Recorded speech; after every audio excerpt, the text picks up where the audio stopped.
¿Alguna vez te has preguntado hasta dónde podía llegar la suciedad sexual de los romanos? Cuando pensamos en Roma, imaginamos templos majestuosos, gladiadores luchando por su vida y emperadores envueltos en lujos. Pero detrás de esa fachada de grandeza existía un mercado silencioso, oscuro y perverso, el comercio de esclavos sexuales. Hombres, mujeres y hasta niños eran exhibidos como mercancía. Sus cuerpos no les pertenecían, eran comprados y vendidos al mejor postor como si fueran simples animales. En plazas públicas, en subastas privadas y en los rincones más ocultos del imperio, los romanos con dinero y poder podían saciar sus deseos más prohibidos. ¿Quieres saber la verdad incómoda? Roma no fue solo cuna de filósofos y conquistadores. También fue el escenario de un negocio millonario basado en la explotación del placer. El lujo, la riqueza y la prosperidad de muchos senadores y familias nobles se alimentaban de esta compraventa de carne humana. Y lo más perturbador es que para la mayoría no había culpa. La moral romana justificaba lo injustificable. El amo tenía derecho absoluto sobre el cuerpo de su esclavo. ¿Y qué significaba eso? Que la lujuria, la violencia y el deseo se disfrazaban de costumbre, aceptados como parte de la vida cotidiana. Hoy nos horrorizamos al escuchar estas historias, pero en Roma eran moneda corriente. Este es el lado más sucio y oculto de la historia, el mercado de esclavos sexuales en la antigua Roma. Cuando pensamos en los mercados de Roma, la mayoría imagina puestos de frutas, ánforas de vino, pescados frescos y especias traídas desde Oriente. Pero existía otro mercado, mucho más rentable y perturbador, el de la carne humana. Y dentro de ese comercio había una categoría particularmente codiciada, los esclavos sexuales. En el corazón del imperio, hombres y mujeres libres podían caminar por las calles del foro y entre discusiones políticas y negocios comerciales encontrarse con subastas donde cuerpos jóvenes eran ofrecidos como si fueran caballos o piezas de arte. No se hablaba de sentimientos ni de dignidad, solo de precio, de belleza, de disponibilidad. Los vendedores sabían cómo presentar a sus esclavos. Algunos eran bañados en perfumes importados de Egipto, untados con aceites brillantes que resaltaban la suavidad de la piel. Otros eran vestidos con túnicas finas que dejaban entrever lo suficiente para excitar la imaginación del comprador. En esas escenas, el erotismo no estaba en el amor, sino en la mercancía. Los compradores, hombres poderosos con anillos de oro y túnicas pesadas, los observaban con ojos calculadores. Tocaban brazos, caderas, rostros, abrían la boca de un muchacho para examinar sus dientes, acariciaban el cabello de una adolescente para comprobar su salud, miraban la firmeza del cuerpo como si evaluaran ganado, y en medio de esa frialdad se mezclaba el deseo más visceral. El mercado era negocio, pero también era espectáculo. Imagina la contradicción. Senadores que de día daban discursos solemnes sobre la virtud romana y de noche pujaban en silencio por los esclavos más bellos, asegurándose de que nadie más pudiera poseerlos. El dinero era la llave de todos los placeres, y cuanto más joven y atractivo era el esclavo, más alto era su precio. Las mujeres, curiosamente, también participaban. Esposas de generales y damas de la nobleza adquirían esclavos varones no solo para tareas domésticas, sino para satisfacer caprichos íntimos.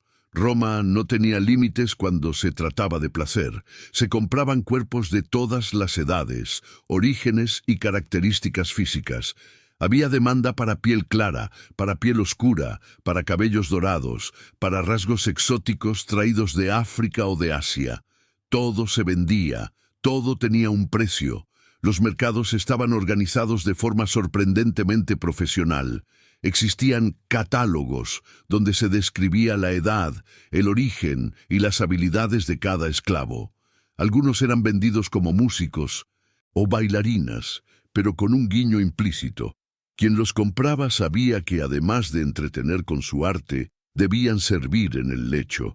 El comercio del sexo estaba disfrazado de cultura. No era extraño que los esclavos fueran desnudados en público para que los compradores pudieran ver lo que adquirían.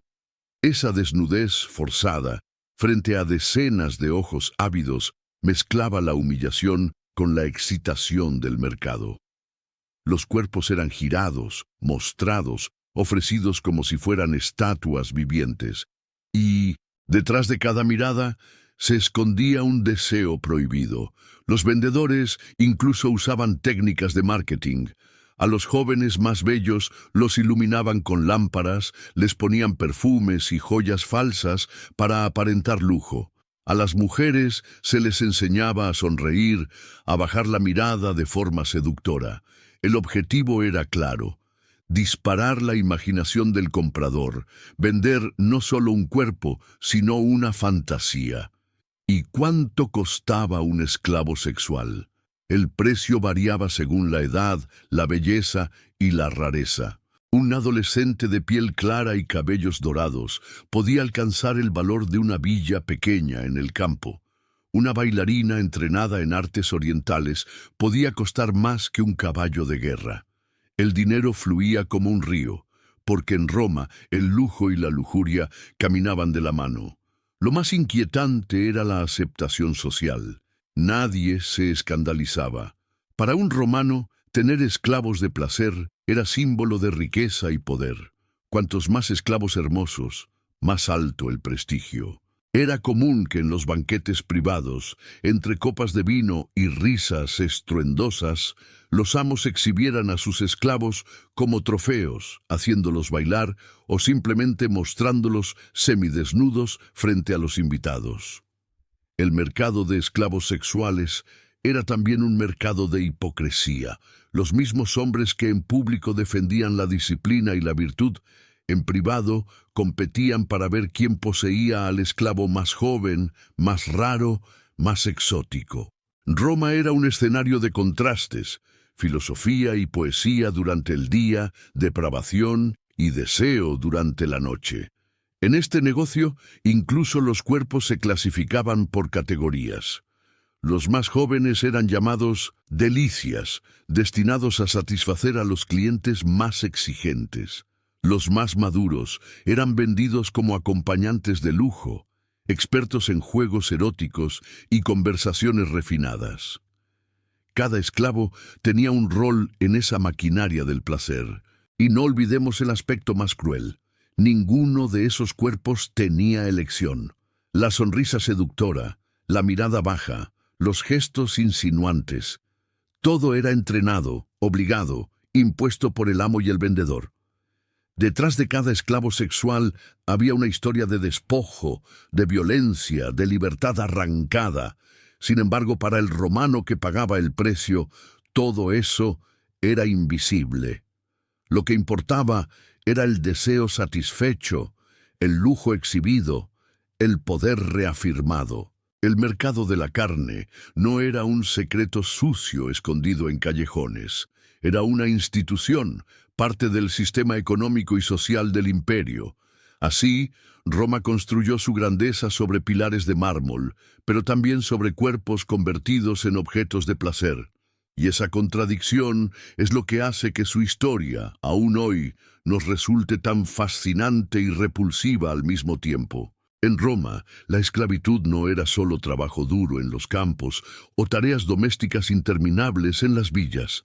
Había una categoría mucho más delicada y codiciada: los esclavos destinados al placer. Para los amos ricos, poseer un cuerpo entrenado para satisfacer caprichos sexuales era símbolo de lujo, dinero y prestigio. No se trataba únicamente de tener sirvientes, sino de exhibir trofeos de carne, moldeados según las fantasías más íntimas. El proceso comenzaba desde la compra. El nuevo dueño no adquiría solo un cuerpo, adquiría un proyecto. Algunos jóvenes eran apenas adolescentes cuando entraban en ese mundo. Desde el primer día eran educados, no para leer ni escribir, sino para obedecer y complacer. Los vendedores y proxenetas romanos entendían de marketing mucho antes de que la palabra existiera. Sabían que el comprador no quería solo belleza física, sino también actitud, sensualidad, misterio. Por eso, a muchos esclavos se les entrenaba en artes del baile, en gestos insinuantes, en la manera de servir una copa de vino dejando al descubierto el hombro o el muslo. Cada movimiento debía sugerir disponibilidad. Las mujeres esclavas eran bañadas con aceites perfumados, sus cabellos cuidadosamente peinados, sus labios coloreados con pigmentos naturales. Aprendían a caminar con pasos suaves, a mirar con timidez fingida, a sonreír con un aire de sumisión. No importaba quién fueran antes, ahora eran mercancía refinada. Los hombres esclavos, en cambio, eran entrenados para mostrar fuerza y resistencia. Algunos eran seleccionados por su belleza exótica, piel oscura, cabellos rizados, músculos definidos. Otros, de aspecto delicado, eran moldeados para complacer a damas nobles que buscaban ternura más que rudeza. Aprendían a bailar, a tocar instrumentos, a recitar versos eróticos. Todo estaba calculado para excitar la imaginación del amo. Imagina la escena, un banquete romano en el triclinium, lámparas de aceite iluminando rostros brillantes por el sudor del vino. Los invitados reclinados sobre divanes, mientras un esclavo joven, semidesnudo, sirve frutas y copas con movimientos ensayados, bajando la mirada como si estuviera avergonzado, aunque todo formara parte de su entrenamiento. Esa mezcla de inocencia y sensualidad era parte del espectáculo. En algunos casos, los esclavos sexuales recibían instrucción en juegos eróticos complejos. Había manuales de erotismo circulando en Roma, y no es casualidad que frescos y mosaicos de Pompeya nos muestren escenas explícitas. Los romanos consideraban el sexo no solo como placer, sino como arte, y los esclavos eran las herramientas vivientes para representar ese arte. El entrenamiento incluía resistencia física. El cuerpo del esclavo debía ser siempre deseable, sin marcas visibles, sin excesos. Se cuidaba su alimentación para que mantuviera un aspecto atractivo. Muchos eran obligados a depilarse, a mantener la piel suave, a ejercitarse para fortalecer músculos, o en el caso de las mujeres, a conservar la silueta esbelta. La estética era fundamental, la belleza era dinero y el deseo era inversión. Pero detrás de este barniz de lujo había un trasfondo brutal. Los que no obedecían eran castigados con dureza. La educación del esclavo sexual estaba marcada por la disciplina férrea. Un gesto de rechazo podía significar azotes. Un error en un gesto seductor podía terminar en humillación pública. Los romanos no toleraban resistencia, el placer debía ser absoluto y la sumisión perfecta. Lo más inquietante era la naturalidad con que todo esto era aceptado. En la mentalidad romana, el esclavo no era una persona, sino un instrumento. Así lo dictaban las leyes. El esclavo es una cosa, no un hombre.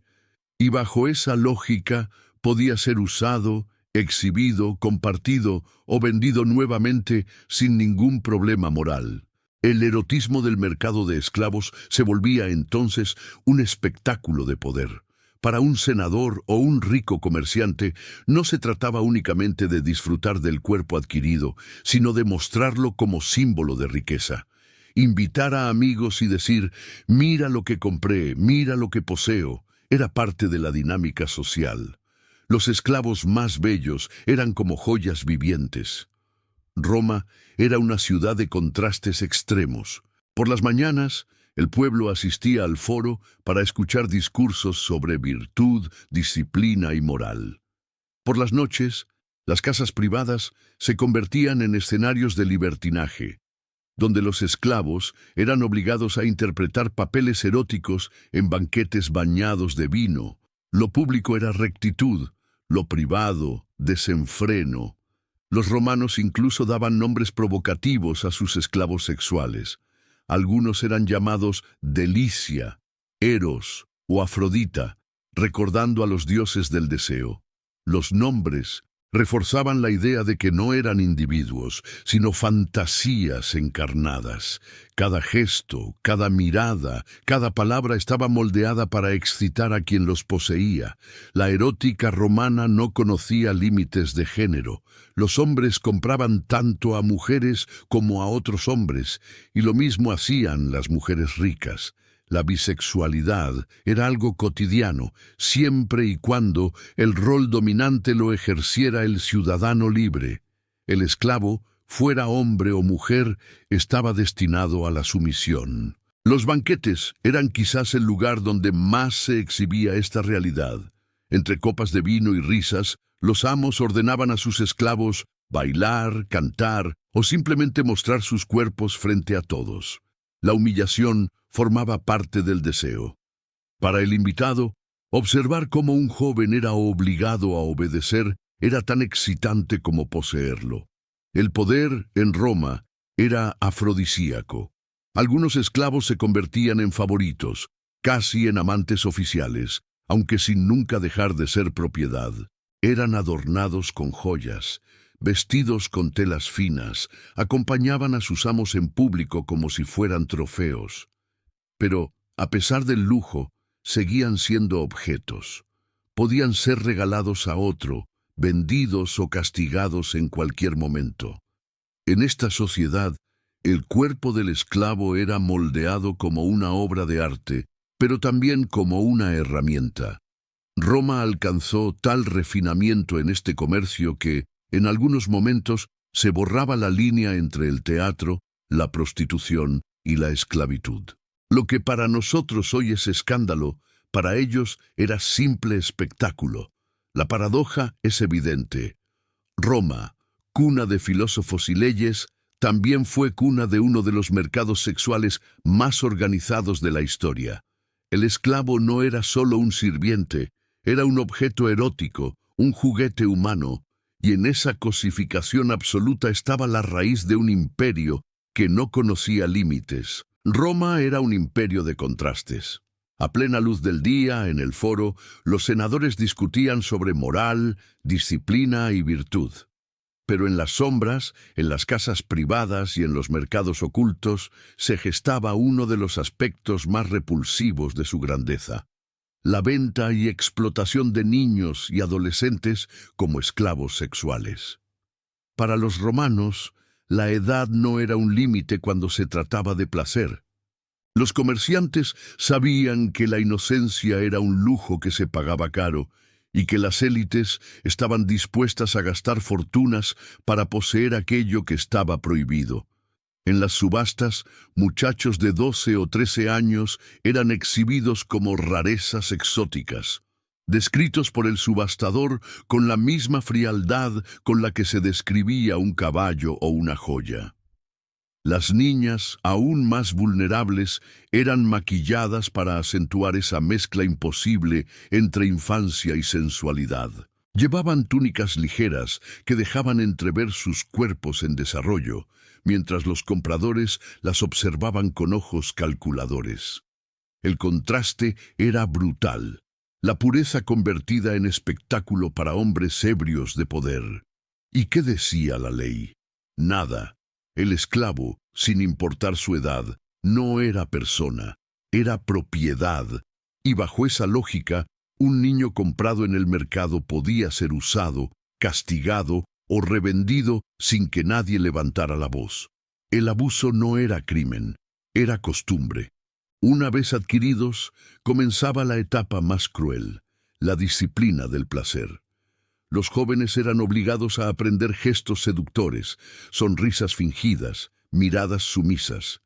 Tenían que bailar en banquetes, servir vino con movimientos insinuantes, bajar la mirada como signo de obediencia.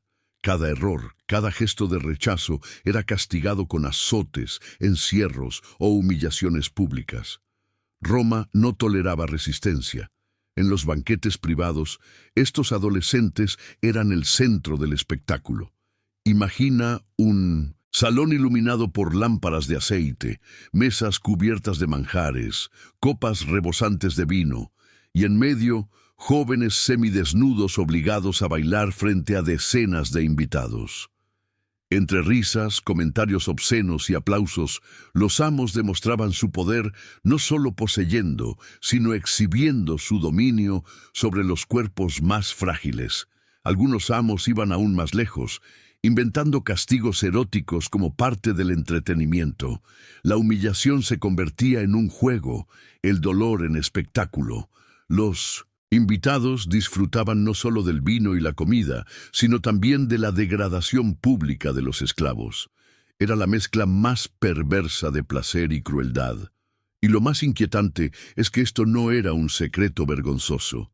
Para la élite, tener esclavos jóvenes de placer era símbolo de riqueza y prestigio. Cuanto más raro y exótico, mayor era el honor de mostrarlos. Era un trofeo viviente, una joya de carne. El mensaje era claro: tengo tanto dinero y poder que puedo comprar incluso la inocencia. Los castigos servían también como advertencia.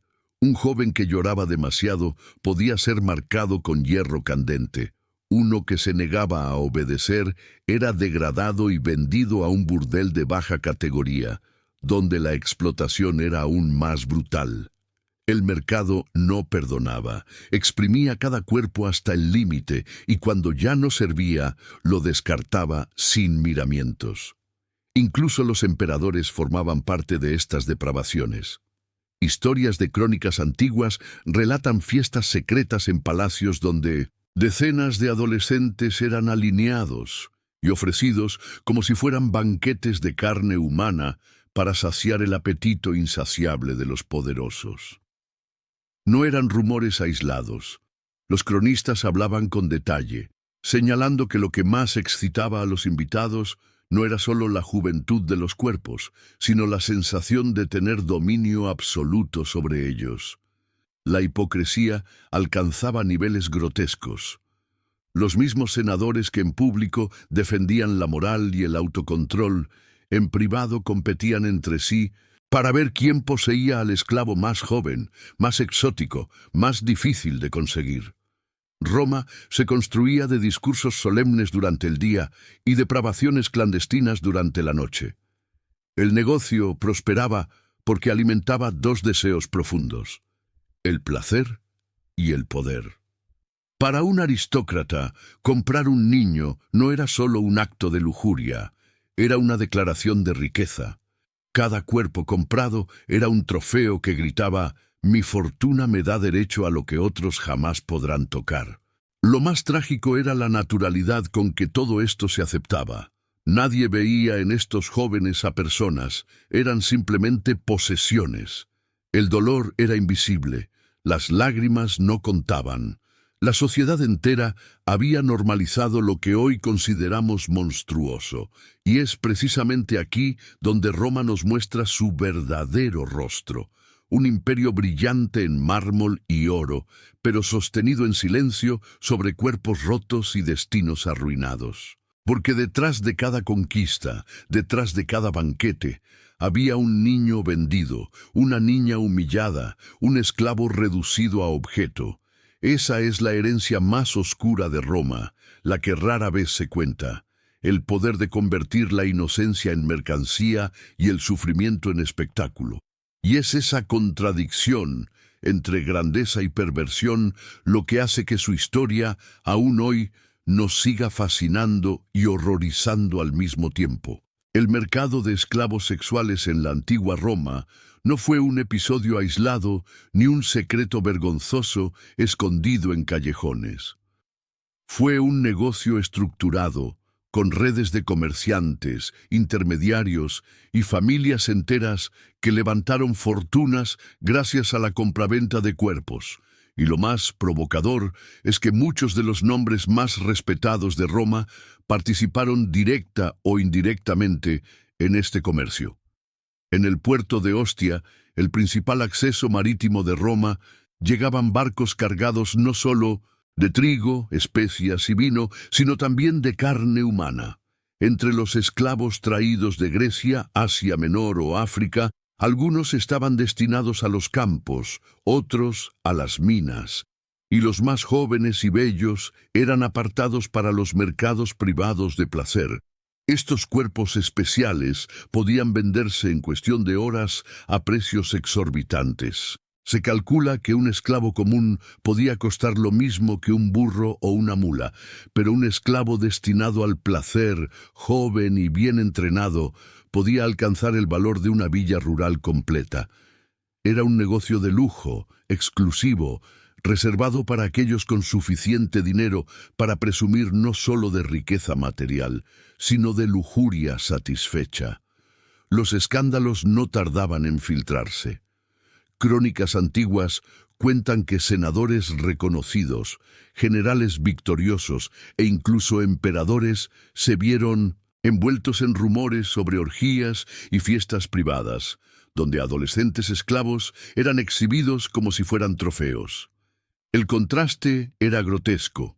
De día, discursos solemnes sobre virtud y disciplina. De noche, desfiles de esclavos desnudos en salones privados. Algunos emperadores llevaron estos excesos al extremo. Su apetito por la novedad era tan insaciable que mandaban traer esclavos de territorios lejanos solo por su aspecto exótico.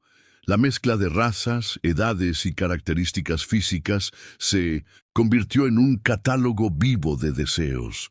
Cada nuevo esclavo era una joya añadida a la colección personal del poderoso. Los rumores de estas fiestas escandalizaban a algunos sectores, pero al mismo tiempo alimentaban la fascinación. El pueblo romano sabía que existían, aunque nadie se atrevía a denunciarlas abiertamente. ¿Cómo acusar a quien tenía en sus manos la riqueza, el ejército y la ley? La hipocresía se convirtió en norma. Lo que era inmoral en palabras era prestigioso en la práctica.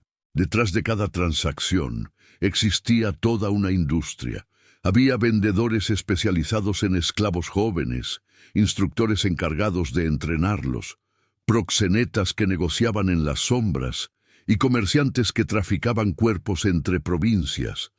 Cada uno obtenía su parte de la ganancia. El mercado de esclavos sexuales no solo generaba placer, generaba riqueza y prosperidad para quienes sabían explotarlo. Algunos comerciantes se hicieron tan ricos que pudieron comprar tierras, títulos e incluso acceder al Senado, es decir, la degradación de unos pocos se convirtió en la puerta de ascenso social para otros, y todo esto ocurría en una sociedad que paradójicamente se enorgullecía de su moral. El contraste era insoportable. Templos dedicados a los dioses del honor y la disciplina convivían con casas donde los esclavos eran obligados a bailar desnudos para entretenimiento de la nobleza. Roma hablaba de virtud, pero respiraba lujuria. Los esclavos sexuales eran vistos como símbolos de lujo, como hoy lo serían un palacio o un coche deportivo.